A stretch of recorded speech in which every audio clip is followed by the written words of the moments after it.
तर पुण्यात मनसे कार्यकर्ते आक्रमक झालेले आहेत. तर राज ठाकरे यांच्याबद्दल अपशब्द लिहिणाऱ्यांच्या विरोधात मनसे कार्यकर्ते आक्रमक झालेत. वनाज भागामध्ये केदार सोमण यांना मनसे कार्यकर्त्यांनी चांगलाच चोप दिला. तर केदार सोमण यांनी राज ठाकरे यांच्या संदर्भात आक्षेपार्ह विधान केलं होतं. आक्षेपार्ह मजकूर लिहिला होता. त्या विरोधात आता राज ठाकरे यांच्या कार्यकर्त्यांनी मनसे कार्यकर्त्यांनी आक्रमक भूमिका घेतली आहे.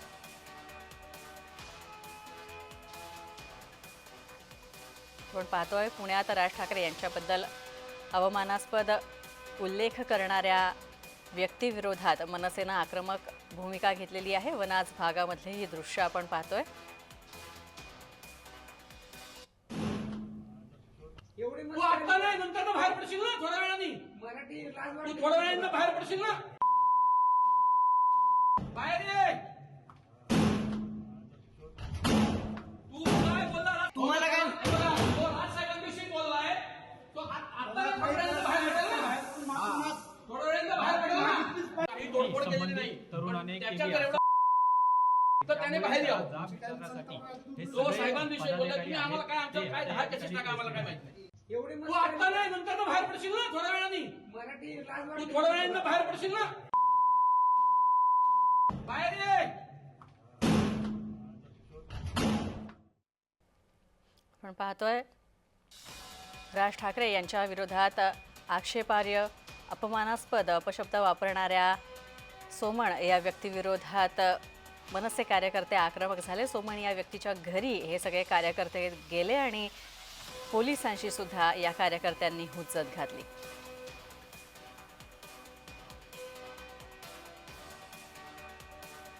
आपण पाहतोय राज ठाकरे यांच्या संदर्भात अपमानास्पद वक्तव्य करणाऱ्या उल्लेख करणाऱ्या सोमन नावाच्या व्यक्तीविरोधात मनसे कार्यकर्त्यांनी आक्रमक पवित्रा घेतलेला आहे. वनाज भागातली ही घटना केदार सोमण यांना चांगलाच चोप दिलेला आहे.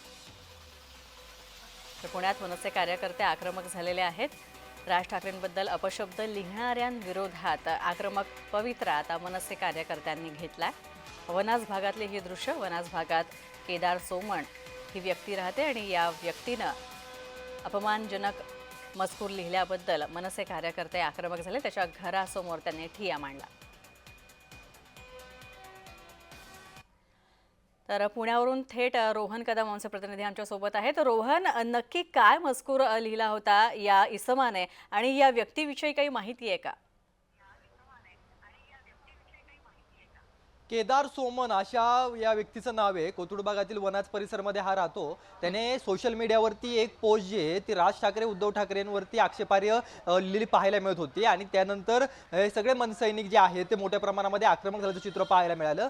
मनसैनिकांनी त्याच्या वनाच्या घरामध्ये जात त्या ठिकाणी जे आहे ते तोडफोड करण्याचा प्रयत्न केला, त्याला मारहाण करण्याचा प्रयत्न केला आणि या सगळ्या मनसैनिकांच्या माध्यमातून त्याला जे आहे ते चांगलाच प्रसाद जो आहे तो दिलेला पाहायला मिळतोय. पोलिसांनी सध्या त्याला अटक केल्याची माहिती मिळते. आपल्यासोबत मनसैनिक आहेत पिट्याभाई, जे की मनसैनिक आहेत ते आपल्यासोबत आहेत. नेमकं काय सगळा प्रकार घडला आणि तुम्ही देखील त्या ठिकाणी होतात का, किंवा अशा पद्धतीने पोस्ट लिहिणं किती आक्षेपार्ह आहे? नाही, नक्की काय प्रकार घडला आणि मी तिथे नव्हतो. मी आत्ता सोशल मीडियावरती ते बघितलं आपल्याच माध्यमातून.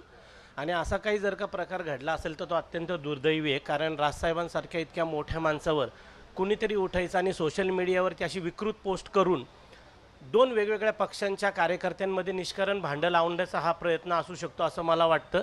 तर ह्याचं राजकारण न करता ही जी मानसिक विकृती आहे की सोशल मीडियाचा नेटपॅक रिचार्ज करायचा 150 रुपयाचा आणि वाटेल त्या भाषेत वाटेल त्याला बोलायचं, तर ही कुठेतरी ठेचली गेलीच पाहिजे आणि पोलिसांनी आणि बाकी सगळ्यांनी त्यांच्यावरती कठोरात कठोर कारवाई केली पाहिजे. त्याच्या घरामध्ये जात अशा पद्धतीने धांगडधिंगाणा घालणं किंवा मारहाण करणं कायदेशीर मार्ग अवलंबता आला असता? नाही, आता मला नक्की माहिती नाही की त्याच्या घरी कोण गेले, कारण मी बाहेर आहे आणि मला आत्ताच हे दिसलं. पण कायदेशीर मार्ग नक्कीच आहे, परंतु अशी विकृती प्रत्येक वेळेला कायदेशीर मार्गानेच ठेचली जाते असं नाही, कारण काहींना कायद्याची भाषा नक्कीच खूप उशिरा रोहन, आपण कळते. पाहतोय मनसे कार्यकर्ते पुण्यात आक्रमक झालेले आहेत आणि राज ठाकरे यांच्याविषयी केदार सोमण या व्यक्तीनं आक्षेपार्ह पोस्ट लिहिली होती आणि याचाच निषेध करण्यासाठी आता मनसे कार्यकर्ते आक्रमक झाले आहेत. तर आपण पाहतोय पोलिसांशी देखील वाद या कार्यकर्त्यांनी घातला. तर या व्यक्तीला सुद्धा चांगलाच धडा मनसे कार्यकर्त्यांनी शिकवला. तर पुढची बातमी सुद्धा पुण्यामधूनच गुन्हेगारी विश्वातून. तर तरुणीच्या तोंडावर स्प्रे मारून लैंगिक अत्याचार केल्याचा प्रकार पुण्यात घडलेला आहे. पुण्याच्या कोंढव्यामध्ये उच्चभ्रू सोसायटीमधील ही घटना आहे. आरोपीचा कुरिअर बॉय असल्याचं सांगत आरोपीनं सोसायटीत प्रवेश केला आणि आरोपीनं तरुणीच्या मोबाईलमध्ये सेल्फी सुद्धा काढले.